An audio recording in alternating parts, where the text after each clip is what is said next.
grabación y nada, cuando quieras, Fátima. Venga, pues bueno, yo soy Fátima, me conocéis creo que de las que estáis aquí todas, ¿eh? Soy la psicóloga de la Asociación Lúpicos de Asturias y bueno, hoy pues estamos aquí juntitas para hablar de cómo afrontar psicológicamente la pandemia, ¿no? Os voy a explicar cómo pretendo que se desarrolle la reunión.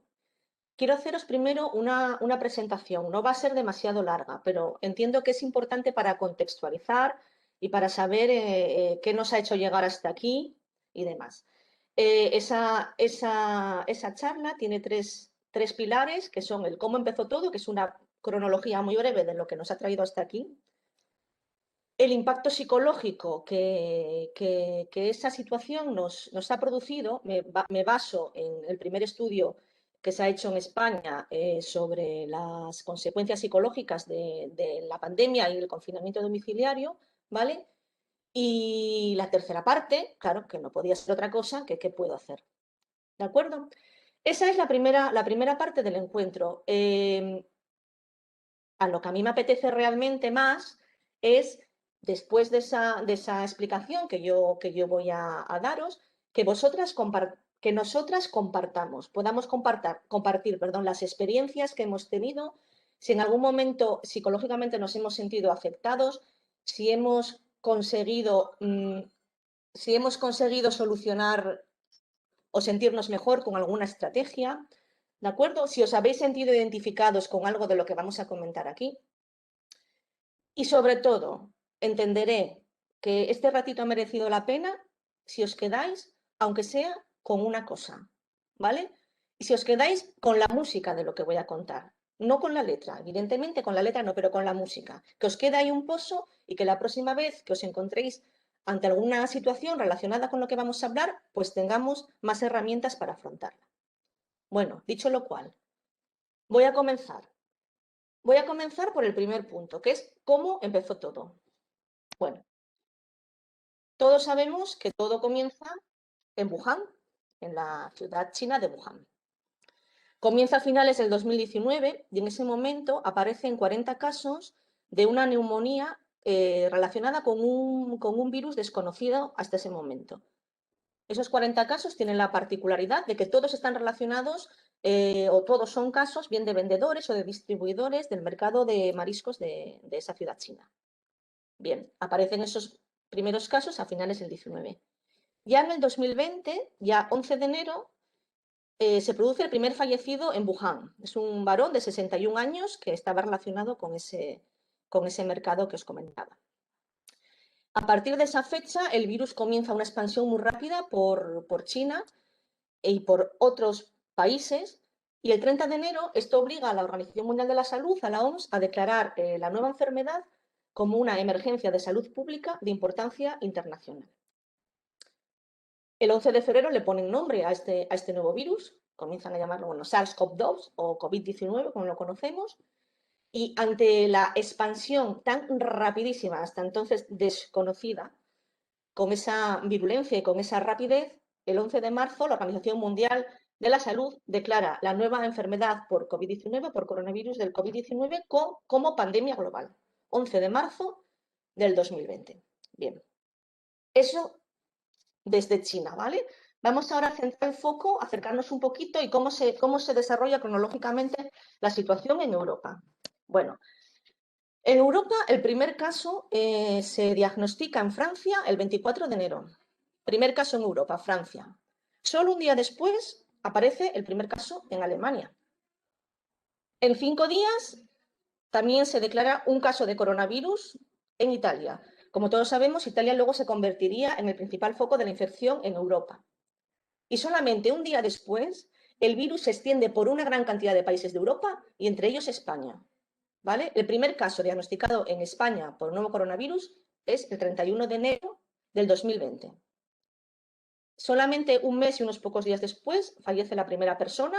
Es un varón de 69 años de Valencia que había estado en Nepal y que muere por síntomas compatibles con el nuevo coronavirus que se confirmarían posteriormente post-mortem.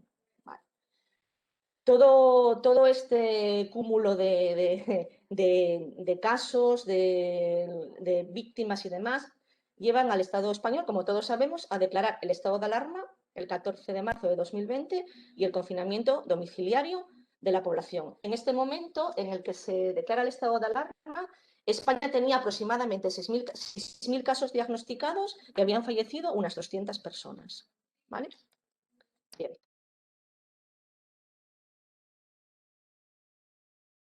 El impacto psicológico que provoca la pandemia y también el confinamiento, ¿vale? ¿A qué nos referimos cuando hablamos de impacto psicológico? Bueno, pues el impacto psicológico quiere decir que hay una situación que implica pérdida, que implica daño, que implica una amenaza, que nos va a producir una serie de cambios, bien en cómo pensamos, bien en nuestras emociones o bien en nuestros comportamientos, ¿vale? Y me podéis decir, bueno, pero ¿qué hemos perdido? ¿Qué amenaza tenemos? Es evidente, ¿no? Es evidente que hemos perdido la manera o hemos cambiado la manera de relacionarnos, la manera de vivir el día a día, ¿de acuerdo?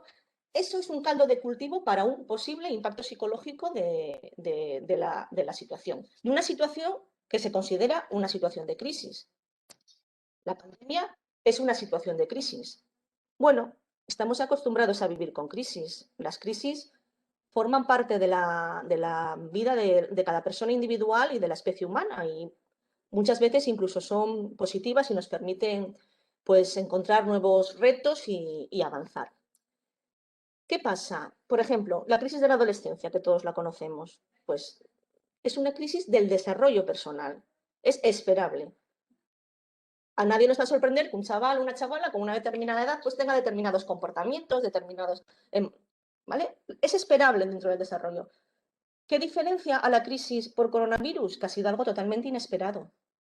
¿De acuerdo? Es algo que no forma parte de nuestro desarrollo y que nos supone un impacto que nos supuso, sobre todo al principio, un impacto pues realmente intenso. Ese primer impacto correspondería a la primera fase que vamos a encontrar en cualquier crisis, ¿no? Es un momento muy agudo en que tenemos, si recordad, intentad ir un año hacia atrás, esas emociones intensas, esa cierta pérdida de control, que es la respuesta inmediata, ¿no? La sensación de que nada depende de nosotros, de que todo es amenazante, ¿vale? Esa es la primera fase esperable en una crisis. Luego pasaríamos a una segunda fase que sigue siendo aguda, ¿vale? Y seguimos centrados en lo que pasó, en las consecuencias, puede aparecer la rabia, el miedo, ¿vale? Pero este desarrollo nos va a llevar casi siempre a la tercera fase, que sería la fase de integración y de normalización de la situación y de la crisis dentro del curso de nuestra vida. La inmensa mayoría de la gente va a conseguir llegar a la tercera fase, que es la integración y la normalización de la situación dentro de su vida. ¿De acuerdo? Quiero decir con esto. Luego ahondaré en ello con posterioridad, ¿vale? Hablaré de ello. Pero que os quede ya una primera cosa clara, ¿vale? No vamos a patologizar la vida diaria. Quiero decir, aceptemos las emociones, ¿de acuerdo? Tener miedo, tener incertidumbre, sentirse inseguro en una situación como la que hemos vivido es absolutamente normal. ¿De acuerdo? Aceptemos las emociones. A veces intentar luchar contra algo que es lógico y normal, nos puede llevar a desesperarnos, a agobiarnos más y a intentar luchar contra un Goliat que no está en nuestras manos vencer. ¿Vale? Luego vamos a explicar un poco más por qué comento esto. Vale. Pero evidentemente, como os digo, a pesar de que la mayoría de la gente va a llegar a esta tercera fase, no todas las personas son igual de vulnerables, lógicamente. Todos tenemos una historia detrás. A todos nos cogen una situación personal concreta y determinada. ¿De acuerdo? Hay gente, como yo digo, que lo tiene más fácil, ¿vale? En un determinado momento o por su historia vital. No todos somos igual de vulnerables. En el caso concreto de la epidemia por coronavirus, la mayor vulnerabilidad para recibir un impacto emocional negativo de esta situación es lo que os voy a leer ahora. Y son cosas bastante evidentes y comprensibles. Pues una persona va a ser más vulnerable si se acumulan varias fuentes de estrés al mismo tiempo, ¿vale? Si aparte de enfrentar la situación por la pandemia de coronavirus, pues está enferma, tiene que cuidar a otra persona, pierde su trabajo, ¿de acuerdo? No tiene claro cuál va a ser su futuro. Bien. También es más vulnerable, evidentemente, si han fallecido personas allegadas por esta circunstancia. Eso le va a hacer más vulnerable. O ha perdido relaciones sociales significativas e importantes para ella. Cuando la situación se acumula, esta situación de por pandemia se acumula con otros estresores, cuando hay una mayor inestabilidad o fragilidad emocional previa, evidentemente, si tú previamente ya tenías una situación emocional un poquito complicada, pues eres más vulnerable a tener un impacto emocional. La economía, si los recursos económicos son limitados, es más fácil que te afecte negativamente, ¿vale? Y si tienes dificultades o déficits en las habilidades de afrontamiento, que luego también vamos a tratar. Bien, los estilos de afrontamiento. ¿Cómo me enfrento yo o qué habilidades tengo para responder a las situaciones nuevas que se me están planteando en esta situación de pandemia? Bueno, pues generalizando y resumiendo en la mínima expresión, podemos hablar de dos estilos de afrontamiento. Uno sería un estilo de afrontamiento funcional, adaptativo, ¿vale? Y el otro sería un estilo de afrontamiento disfuncional o contraproducente. Vamos a ver qué características tiene una persona que afronta una situación de pérdida y de amenaza de una manera adaptativa, de una manera funcional, de una manera positiva para conseguir llegar a esa tercera fase de integración. Bueno, pues es la aceptación del hecho y, como decíamos antes, de las emociones relacionadas con ese hecho, de las emociones normales, no de las emociones que nos desbordan, de las emociones normales. Es normal tener miedo, es normal tener incertidumbre hasta un cierto punto, claro. Si eso es el centro de nuestra vida y nos descoloca totalmente, ya sería otra historia, ¿vale? La persona que es capaz de comunicar de manera adecuada su dolor y su pena, es decir, la persona que tiene un apoyo social y una red que, a la que sabe que puede acudir, ¿de acuerdo? Pues en esos momentos en que necesita un cierto desahogo, en que necesita comunicar. Es decir, la persona que comunica va a estar más protegida ante una situación como la que estamos hablando, ¿no? Y también, evidentemente, si es capaz de atender y de valorar los aspectos positivos, si los hubiera, de esa situación. Todo esto nos va a proteger, ¿de acuerdo? Es una forma de afrontar la situación de una manera adaptativa. Esto es lo que hay. ¿Cómo puedo hacer que el impacto sea menor? Pues actuando de esta manera. Sin embargo, hay gente que habitualmente utiliza un estilo de afrontamiento disfuncional. Vale, el centro sobre el que gira el estilo de afrontamiento disfuncional es la evitación. Es esa gente que evita hacer cosas, ¿vale? Evita actividades más allá de lo necesario, hasta un punto exagerado, ¿no? Deja de hacerlo todo. Altera sus rutinas, lo que puede seguir haciendo también. Disminuye hasta el extremo absoluto los contactos sociales de todo tipo. Puede caer en el consumo de drogas o de alcohol, ¿vale? Evita situaciones, esto es redundante, rumia, es decir, da vueltas a la cabeza, pero siempre con pensamientos de tipo negativo, y tiene la sensación de estar indefenso, ¿vale? De no ser en ningún término dueño de su destino. ¿Qué quiero decir con que esto todo gira en torno a la evitación? Bueno, pues quiero decir con esto que la evitación habitualmente lo que conseguimos cuando evitamos este tipo de cosas que en principio nos pueden afectar porque nos pueden hacer sentir mal a gusto, lo que conseguimos es, pues eso, a corto plazo, evitar una situación desagradable, ¿vale? Pero a medio plazo y a largo plazo, a lo que nos va a llegar es a restringir nuestra vida social, a restringir nuestras actividades, a restringir aquello que nos aporta bienestar, ¿de acuerdo? Entonces, lo que a corto plazo me hace, uff, qué bien, mira, no, pude evitar esto, estupendo, ay, fíjate, qué bien, pero me va metiendo en un círculo de disminución de la autoestima, de disminución de relaciones, que son todas esas cosas que hacen nuestra vida, nuestro día a día agradable, ¿de acuerdo? Bien, estamos llevando al extremo, ¿eh? Estilos de afrontamiento adaptativos y estilos de afrontamientos adaptativos. Bueno. El estudio en la población española que os comentaba antes es el primer estudio que se hace hecho por la Universidad Nacional de Educación a Distancia y que intenta medir el impacto psicológico de la pandemia por COVID-19 en población española. ¿Vale? Voy a intentar, resumiros las conclusiones, básicamente, porque claro, el estudio sería más... a qué conclusiones llegan estos autores tras estudiar, tras llevar a cabo esta investigación? Bueno, la primera es obvia. Los miedos al coronavirus son extremadamente frecuentes. Prácticamente la mitad de la población manifiesta tener miedo al coronavirus. ¿Todos los miedos son iguales? No. La gente tiene miedos que se pueden agrupar en 4 categorías distintas, ¿vale? El miedo al contagio, la enfermedad y la muerte. Ese es el más importante. Ese es el que puntúa más alto en todos los casos. La carencia de productos básicos, que no ha puntuado excesivamente alto, únicamente en menores, cuando en la familia hay menores de 12 años, se nota una cierta inquietud en ese término, pero en general la gente no ha tenido ese miedo. El aislamiento social, sí, y el miedo al trabajo y a la pérdida de ingresos. En esos 4 grupos se van a encajar todos los miedos de la población española. Como os digo, los más habituales pertenecen a esa primera categoría, el miedo a contagiarse, a enfermar o a morir. Y os voy a decir cuáles son, concretamente, los 10 miedos más frecuentes de la población española, y son por este orden, de mayor a menor. El miedo más grande que se encuentra en este estudio es que muera algún familiar.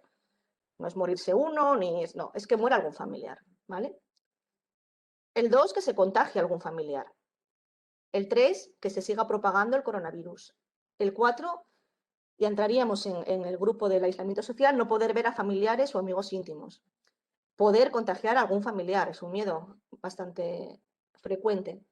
Perder el trabajo o parte del trabajo, que algún familiar pierda el trabajo, perder ingresos económicos, el aislamiento social y ver o oír noticias sobre el coronavirus. Eso también es un miedo, pero curiosamente, bueno, luego trataremos el tema de la sobreinformación y de la información. Vale. Fijaros, no vamos a dejar pasar esto por alto. En el estudio se encuentra claramente una mayor vulnerabilidad de las mujeres al impacto emocional negativo del coronavirus, ¿vale? Y curiosamente. Y también los jóvenes. Los jóvenes desarrollan más miedos al coronavirus. Los jóvenes, el grupo de edad entre los 19 y los 30 años, ¿vale? Manifiestan más temor a esta situación. Y luego también hablan del perfil emocional asociado a la COVID-19, que en este caso, bueno, pues es un perfil relacionado evidentemente con el miedo y con situaciones o sensaciones desagradables y emocionalmente negativas. Bien. Vale. ¿Qué nos hace, tener que sea más probable que desarrollemos miedos?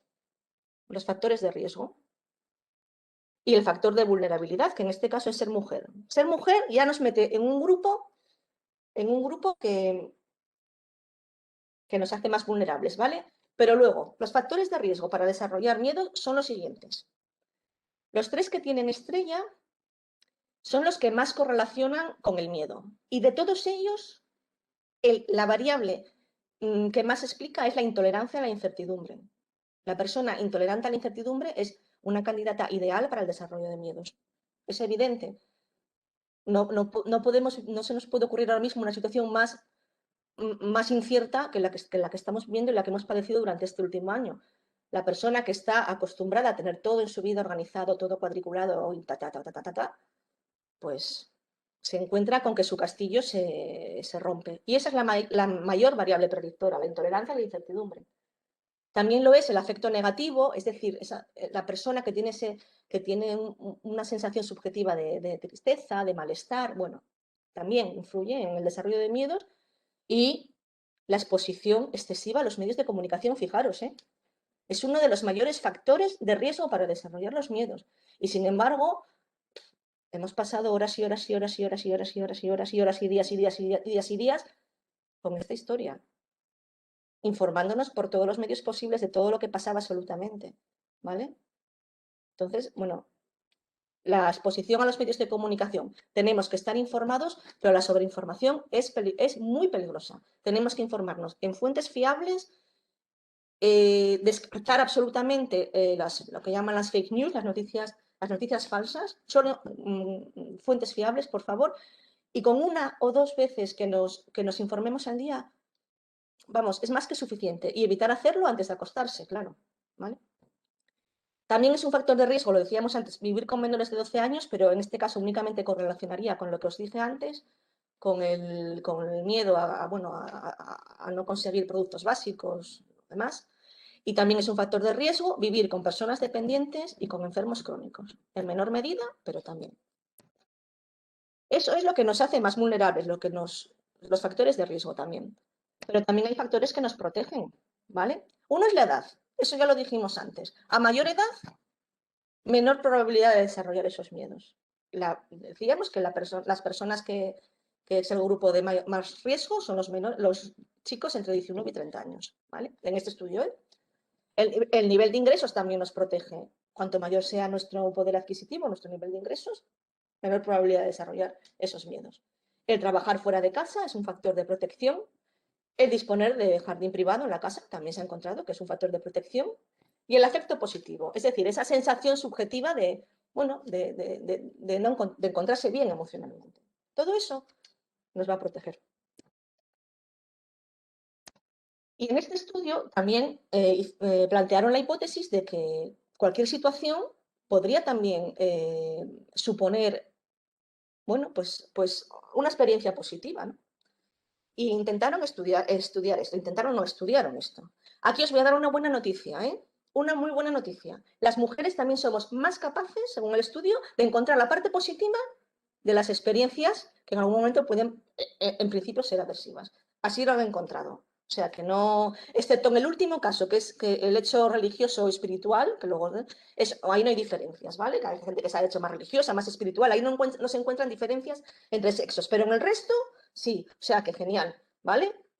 Somos más optimistas sabemos encontrar con más facilidad el lado positivo. ¿Qué cosas positivas encuentra la gente? Bueno, pues lo siguiente, he aprendido a valorar más las actividades al aire libre. Pues claro, por supuesto.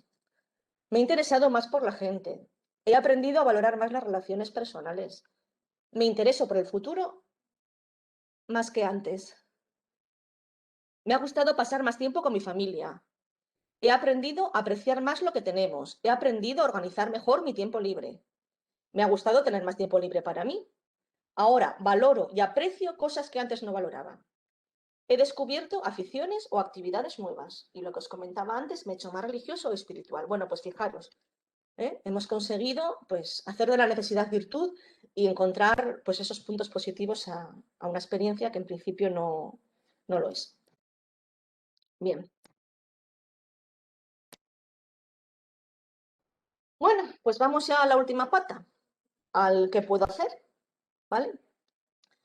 He puesto aquí en primer plano para que, por Dios, no se me olvide comentaros lo que ya os dije al principio, que las emociones forman parte de la vida. Tienes que aceptar tus emociones, ¿vale? Otra cosa es que esas emociones sean muy intensas, muy duraderas en el tiempo, que interfieran con mis actividades diarias. Eso ya es otro tema, ¿de acuerdo? Ahí sí que probablemente necesitaríamos pues ayuda profesional. Pero el hecho de tener emociones, aunque sean negativas, es algo normal. No patologicemos. Son, como yo digo, los riesgos de vivir, ¿vale? Si no viviéramos, no tendríamos esos problemas. Entonces, bueno, no, no, no pensemos que la vida o es feliz o no es vida, no es así, ¿de acuerdo?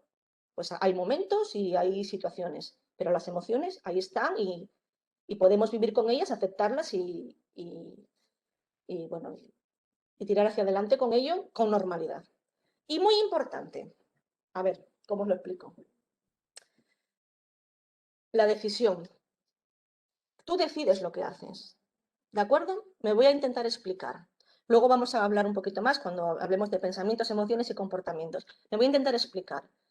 Lo que yo pienso me condiciona, por supuesto que me condiciona. Lo que yo siento, mis emociones, me condiciona, me facilita o me dificulta llevar a cabo. Pero al final yo decido lo que hago. No me vale la excusa. Al final tú decides lo que haces. Voy a poneros un ejemplo, ¿vale? Bueno, pues yo me había hecho el propósito de ir 3 días a la semana a dar un paseo largo, ¿vale? Y entonces yo puedo decir, mira, estoy tan cansada, tan cansada, tan cansada, que no puedo ir a caminar, es que no puedo, es que me siento, vamos, fatal, ¿vale?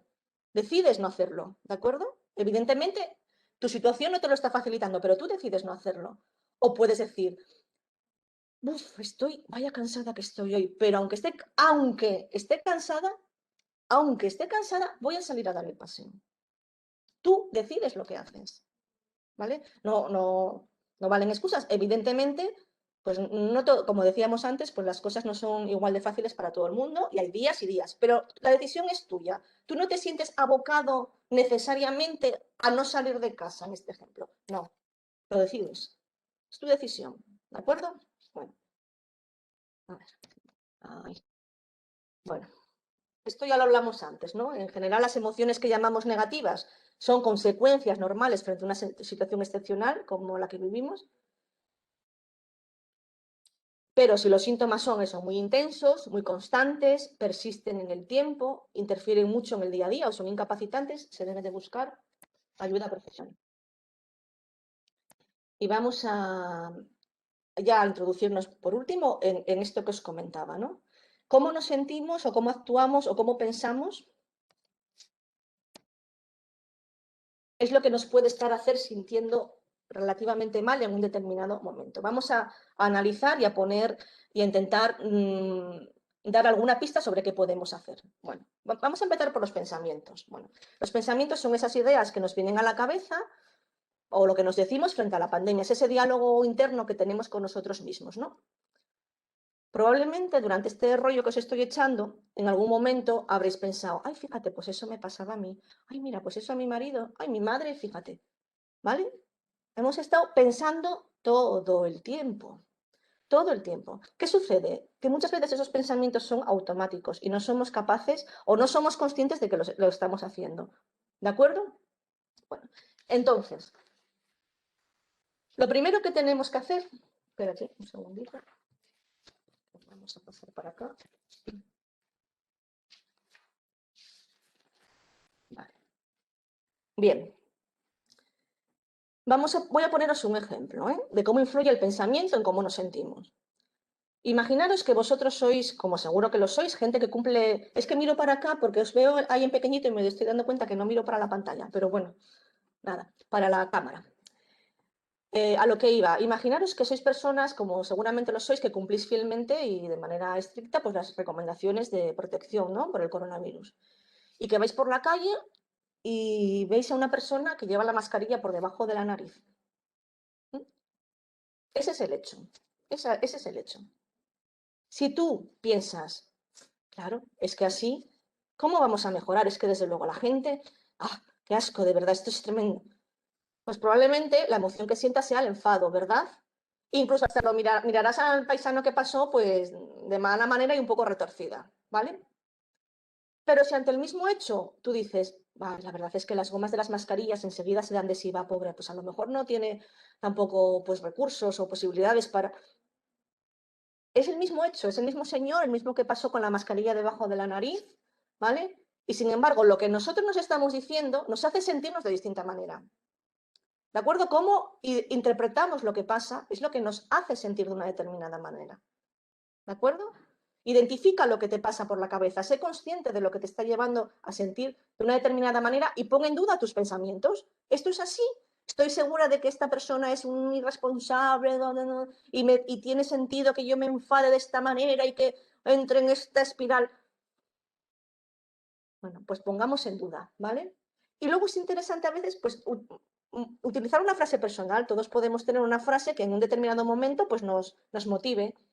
Pues, pues me voy a tomar un café que me va a hacer sentir mucho mejor y voy a ver las cosas de otra manera, por ejemplo. O cada uno, bueno, pues la frase que pueda encontrar o la motivación que pueda encontrar. Las emociones. Lo que nos puede hacer sentir mal son los pensamientos, lo que nos puede hacer sentir mal son las emociones. ¿Qué es una emoción? Pues es una alteración del ánimo que habitualmente dura poco tiempo, que puede ser intensa y se puede acompañar de sensaciones físicas, ¿vale? Por ejemplo, el nerviosismo, pues el nerviosismo se acompaña de muchas veces de sensaciones físicas, de sudoración, de taquicardia, de temblores, etcétera, ¿no? ¿Qué puedo hacer? Ser consciente de que tengo emociones. Aceptar que un cierto nivel de esas emociones es absolutamente aceptable, esperable y normal, ¿vale? Sí que podemos hacer alguna cosa para afrontar alguna emoción concreta que a pesar de que sabemos que está ahí, pues nos puede resultar especialmente desagradable. Entre ellas hablamos de tres: la ansiedad, la tristeza y el enfado. Vale. ¿Cómo puedo hacer para tranquilizarme cuando siento ansiedad, por ejemplo? Bueno, pues una recomendación habitual es el centrarse en las técnicas de respiración, ¿vale? Las técnicas de respiración. El simple hecho de focalizarte en tu respiración, en el circuito que sigue el aire al entrar y al salir de tu cuerpo, simplemente eso te va a ayudar a tranquilizarte, ¿vale? Estás centrándote en eso, en eso, ¿vale?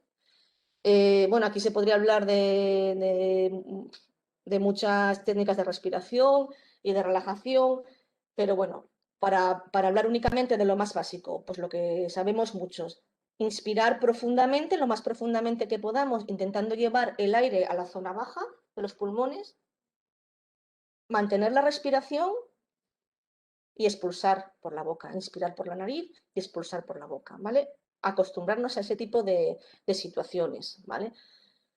Bueno, bien, vamos a seguir. Con la tristeza. Bueno, ¿cuándo nos aparece la tristeza? La tristeza aparece cuando perdemos algo o alguien que es significativo para nosotros, ¿de acuerdo? Eso nos lleva en ocasiones a justamente a hacer lo contrario de lo que sería adecuado, que sería el continuar con, o sea, el no perder actividades agradables, el intentar continuar experimentando emociones positivas, ¿no? Lo que pasa es que la tristeza a veces nos arrastra justamente a lo contrario. Si nos sentimos tristes por la situación que estamos viviendo, podemos hacer, pues, un par de cositas que os voy a proponer. Una es hacer un listado de las actividades agradables, de cosas que me gusta hacer, ¿vale? 5 cosas. 5 cosas, ¿vale? De esas 5 cosas, elegir entre una y tres para llevarlas a cabo esa semana, por ejemplo. Obligarme a hacerlo, ¿de acuerdo? Al final, lo que decíamos antes, yo decido lo que quiero hacer. Aunque me parezca, no voy a hacer lo que me apetece, voy a hacer lo que sé que me conviene, ¿de acuerdo? Yo siempre digo, igual que nos tomamos la medicación, que las pastillas, que muchas veces pues no nos apetecerá, o vaya rollo, ¿verdad? Bueno, pues esto es importante. Esto también son las pastillas emocionales, ¿de acuerdo? No dejemos de hacer cosas que nos gratifican. No lo dejemos cuando más lo necesitamos, ¿de acuerdo? Otra cosa que podemos hacer, pues cuando te acuestas por la noche, pues pensar en esas cositas del día, que a pesar de que ha sido, vamos, el peor de tu vida, terrible, tremendo, te han hecho por un segundo sentirte bien. Pues que ha salido un rayito de sol y te has sentado allí en un banco y genial. Que has encontrado un ratito para leer ese libro que te tiene enganchada. Que ha pasado un niño pequeñito, súper simpático y muerto de risa con él, ¿vale? Vamos a intentar focalizar y centrarnos en ese tipo de cosas. Bueno, y luego el enfado. Pues el enfado, pues el enfado. Pues el enfado tiene, digamos, dos vertientes. Cuando nos enfadamos por cosas que no dependen de nosotros y cuando nos enfadamos por cosas relacionadas con nosotros. Cuando nos enfadamos por cosas que no tienen que ver con nosotros o que nosotros no tenemos control, por ejemplo, con cómo se está gestionando políticamente la pandemia, yo puedo estar enfadadísima, ¿vale? Puedo estar enfadadísima. ¿Qué solución tengo? Pues intentar distraerme. Cuando las cosas no dependen de nosotros, no tiene sentido estar rumiando, dando vueltas y favoreciendo el incremento del enfado. ¿De acuerdo? Y luego el enfado tiene la vertiente también de cuando nosotros sí que formamos parte de esa situación. Hemos de tranquilizarnos, hemos de buscar el momento adecuado para tratar para tratar el tema. Y luego también es importante tener en cuenta una cosa. Muchas veces cuando nos enfadamos, buscamos el apoyo de gente que sabemos que nos va a dar la razón, ¿vale? De gente que parece que queremos que va a tener la misma opinión que nosotros. Y eso lo que hace a veces, normalmente, es pues continuar en ese enredo y fortalecer esas emociones, ¿no? Que no son agradables y que deberíamos de evitar. Y luego también, por último, lo que nos puede hacer sentir mal es cómo nos comportamos, ¿no? El comportamiento o la conducta es lo que el otro ve que yo hago. El otro no puede ver lo que yo pienso, no puede ver mis emociones, pero sí ve lo que yo hago. Eso es el comportamiento. Cuando hablamos en psicología de comportamiento, de conducta, es eso. Son las respuestas visibles. ¿Vale? Bueno, en el confinamiento, ¿qué se puede hacer? En este caso, es interesante establecer y mantener una rutina relativamente, ¿no? Planificar pues, el trabajo, la casa, los momentos de conexión con amigos o familiares. Y muy importante, saltarse la rutina. Saltarse la rutina. Una o dos veces a la semana hemos de saltar esa rutina. ¿De acuerdo? Pues, por ejemplo, pues el sábado es un desayuno especial. O el viernes por la noche, pues pedimos comida para casa. ¿Vale? Rutina sí, pero por favor, hay que saltársela, que esa es la gracia también. ¿De acuerdo? Crea espacios para ti y mantente conectado. Es importante mantenerse conectado con amigos y familiares, pero a la vez es muy importante buscar ese espacio para ti solo, para estar contigo mismo. ¿De acuerdo? Pues para leer, para ver una serie, para hacer, para pintar, bueno, cada uno lo que considere. Lo que decíamos antes, céntrate en lo que sí controlas de tu vida. No tiene sentido desgastarse con cosas que no dependen de ti.